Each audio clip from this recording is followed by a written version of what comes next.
नमस्कार दोस्तों, आपका बहुत बहुत स्वागत है हमारे YouTube चैनल दद्दू फोटोग्राफी वाले पर। और हम आज बात करने वाले हैं फुल फ्रेम कैमरा और क्रॉप सेंसर कैमरे के बारे में।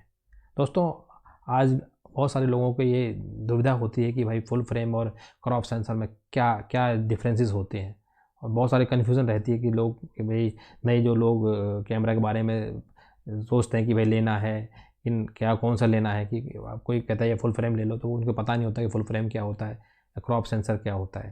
दोस्तों, हम उसके बारे में ही आज बात करेंगे और ये भी बात करेंगे कि भाई इनके फ़ायदे और नुकसान क्या है, फुल फ्रेम और क्रॉप सेंसर के फ़ायदे और नुकसान क्या क्या हैं।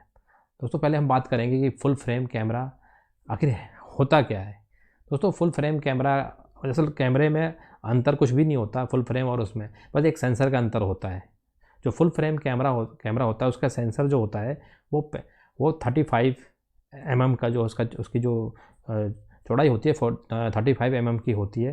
तो वो उसका बस सेंसर का ही डिफरेंस होता है दोनों कैमरे में, पर बाकी जो काम होता है वो बिल्कुल सेम होता है। तो सारा काम जो है सेंसर का ही होता है। तो एक्चुअली सेंसर का अंतर होने से क्या फ़र्क पड़ता है। दोस्तों, सेंसर जितना बड़ा सेंसर होगा, उतना उसमें लाइट ज़्यादा, आपके कैमरे के अंदर लाइट जो आएगी वो सेंसर पे ज़्यादा पड़ेगी। और जितना बड़ा सेंसर होगा और उतना ही पिक्सल ज़्यादा होंगे इस कैमरे में।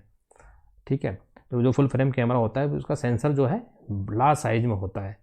तो और इसके फ़ायदे भी बहुत होते हैं भाई। इसकी आप फुल फ्रेम कैमरा लोगे तो आपको इसकी क्वालिटी अच्छी मिलेगी आपको, और आपको लो लाइट में आप अच्छे शूट कर सकते हो। मतलब लो लाइट में जाके आप अच्छा शूट कर सकते हो। और वाइड एंगल आपको जो अगर शूट करना है तो फुल फ्रेम कैमरे की बहुत ज़रूरत पड़ती है, क्योंकि जो वाइड एंगल को आप लेने के लिए आपको जो बड़ा आपको चाहिए कि भाई फ्रेम उसका बड़ा होना चाहिए। इसलिए वाइड एंगल के लिए फुल फ्रेम बहुत ज़्यादा इस्तेमाल में लाया जाता है। दोस्तों, मगर फुल फ्रेम कैमरे के फ़ायदे बहुत सारे हैं, लेकिन बहुत सारे नुकसान भी हैं। जैसे फुल फ्रेम कैमरा के मान लो कि आप इसका एक तो वेट ज़्यादा होता है, जिसकी वजह से आपको यूज़ करने में ज़्यादा तकलीफ़ ज़्यादा होती है। ज़्यादा लॉन्ग टाइम तक आप यूज़ करते हो तो दिक्कत ज़्यादा होती हैं। और दूसरी बात है कि इसमें क्या रहता है कि इसकी जो लेंसेज़ होती हैं वो भी बाज़ार में बहुत महंगी लेंसेज़ मिलती हैं। इनकी फुल फ्रेम कैमरा की लेंस जो होता है बहुत महंगी आपको परचेज़ टाइम, मतलब ज़्यादा पैसे लगेंगे आपको उसको परचेज़ करने में। तो इसके नुकसान ये भी हैं। और दूसरी बात ये है कि आपको जैसे मान लो आपको नए अपने बिज़नेस स्टार्ट करना है, तो भाई आपको कुछ कम बजट में आपको कोई चाहिए कैमरा, तो वो फुल फ्रेम कैमरा आप उसमें नहीं ले सकते। ये भी है कि आपका एक सेटबैक है इस कैमरे का आपको, क्योंकि बहुत ही महंगे आपकी इसकी बॉडी मिलती है। और उसके लेंस लगाओगे तो वो भी और महंगा। और फिर इसके और भी चीज़ें, इसके कम्प्लीमेंट्री गैजेट होते हैं वो भी उससे बहुत महंगे इसमें होते हैं। तो इसलिए कि जो न्यू जो बिज़नेस स्टार्ट करना चाहते हैं या हॉबीज़ में करते हैं, तो वो कैमरा इनके लिए, मतलब उनके लिए कैमरा उतना सूट नहीं करता। उसके मतलब ले तो सकता है, अभी कोई भी ले सकता है, लेकिन ज़्यादातर लोग ही भाई जो काम करना स्टार्ट करते हैं उसका बजट इतना ज़्यादा नहीं होता है कि वो फुल फ्रेम कैमरा डायरेक्ट ले लें। बहुत सारे लोग ले सकते हैं, मगर बहुत ही कम परसेंटेज उसके, अगर 100 में से 10% लोग ही पहले फुल फ्रेम कैमरा से स्टार्ट करते हैं। तो फुल फ्रेम कैमरा का मतलब है कि अब अगर आपको अच्छी क्वालिटी चाहिए, क्वालिटी ऐसा नहीं कि क्रॉप सेंसर बेकार जाता है, लेकिन अगर और बेहतर क्वालिटी चाहिए तो उसमें फुल फ्रेम कैमरा को ही लेना पड़ेगा। और दूसरी बात कि इसमें अगर मान लो आपने क्या कहते हैं, अब बहुत सारे जैसे आपको इसमें ग्रेन्स, आईएसओ के जो आईएसओ होता है, इसमें कम आईएसओ पे आप अच्छा शूट कर सकते हो, क्योंकि ज़्यादा आईएसओ पे शूट करने से क्या होता है कि आपको ग्रेन्स बहुत जल्दी आ जाते हैं। तो फुल फ्रेम कैमरा में ये भी फ़ायदे होते हैं। तो फुल फ्रेम कैमरा के फ़ायदे ज़्यादा हैं, नुकसान थोड़ा बहुत है, लेकिन फ़ायदे ज़्यादा हैं। तो जो अच्छा बिज़नेस करना चाहते हैं, अपने बिज़नेस को अच्छा बढ़ाना चाहते हैं, तो फुल फ्रेम कैमरा को ले सकते हैं, उसके लिए बहुत बढ़िया रहेगा। तो अब बात करते हैं क्रॉप सेंसर कैमरा के बारे में। क्रॉप सेंसर कैमरा दोस्तों ऐसा होता है कि ये सब कुछ सेम होता है, फुल फ्रेम कैमरा के जैसा ही होता है, बट सेंसर जो होता है उसका छोटा होता है।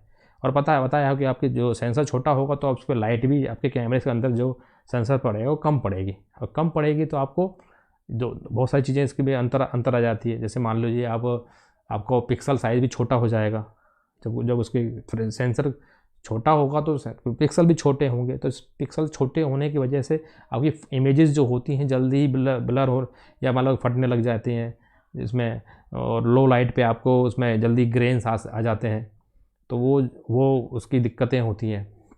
और इसमें दिक्कत ये भी होती है कि भाई आपको जैसे मान लो इसका जो आपका वाइड एंगल इसमें जल्दी शूट नहीं कर सकते, वाइड एंगल का आपको शूट करना हो तो उसको जल्दी आप नहीं कैप्चर कर सकते, क्योंकि इससे दिक्कत ये होती है कि इसमें जो फुल फ्रेम कैमरा है इसमें लेंस लगाओगे, और फुल फ्रेम कैमरा का लेंस अगर इसमें लगाओगे तो उसके लगभग 1.5 गुना उसका फोकल लेंथ बढ़ जाता है। मान लीजिए जैसे मान लो आपने 50 mm का फुल फ्रेम कैमरा का लेंस इसमें लगाया, तो ये लगभग 70-75-80 mm तक आपका चेंजेस होते हैं, हर एक कंपनी का चेंजेस, लेकिन इतना मोटा मोटी 1.5 गुना हो जाता है, तो आपका फोकल लेंथ छोटा हो जाता है इसमें। जैसे मान लो 50 mm का आप शूट कर रहे हो तो 70 mm हो जाएगा, 70 mm का शूट कर रहे हैं तो 105 mm हो जाएगा।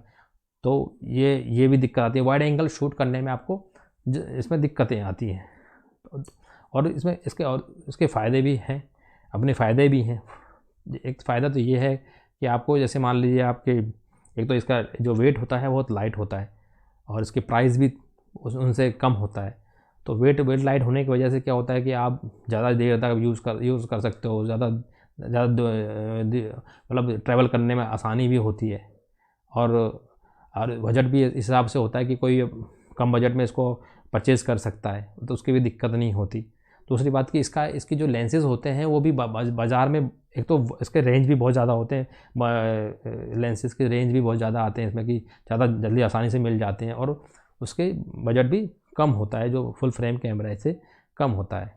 तो ये तो इसके फ़ायदे भी हैं। दूसरी बात कि अगर आपको मान लो फोकल लेंथ अगर इसमें ज़्यादा फोकल लेंथ अच्छे दूर तक लेना, तो इसके फ़ायदे उसमें भी ज़्यादा यूज़ किया जाता है। जैसे मान लो आजकल वाइल्ड लाइफ में ज़्यादा दूर से अगर इमेजेस ली जाती है तो उसमें क्या कहते हैं आपको इसमें बचत भी कर सकता है। जैसे मान लो आपने अगर 200 mm का लेंस लिया और आपने इसमें आपने क्रॉप सेंसर में लगाया, तो आपको लगभग 300 mm का फोकल लेंथ देगा। तो इसको फ़ायदे भी हैं। अगर मान लो आपको नैरो कोई चीज़ लेना है, नैरो डेप्थ ऑफ फील्ड में लेना है, तो आपको इसमें बहुत सारे फ़ायदे भी हैं।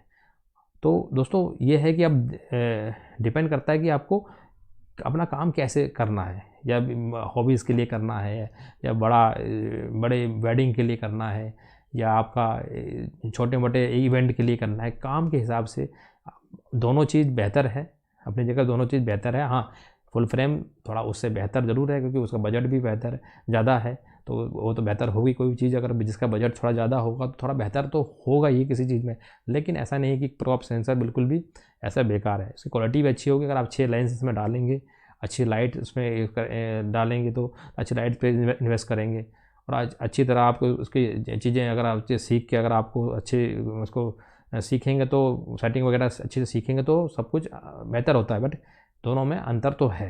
अगर मान लो कुछ बड़ा बिज़नेस करना है तो आपको थोड़ा बजट बड़ा बढ़ाना पड़ेगा। छोटे बिज़नेस में छोटा बजट आप कर सकते हैं, तो दोनों आपको लिए बेहतर होगा और बिज़नेस के हिसाब से, बजट के हिसाब से।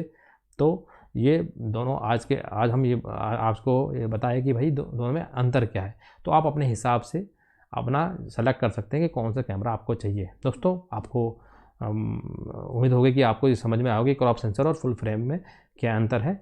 बहुत बहुत धन्यवाद।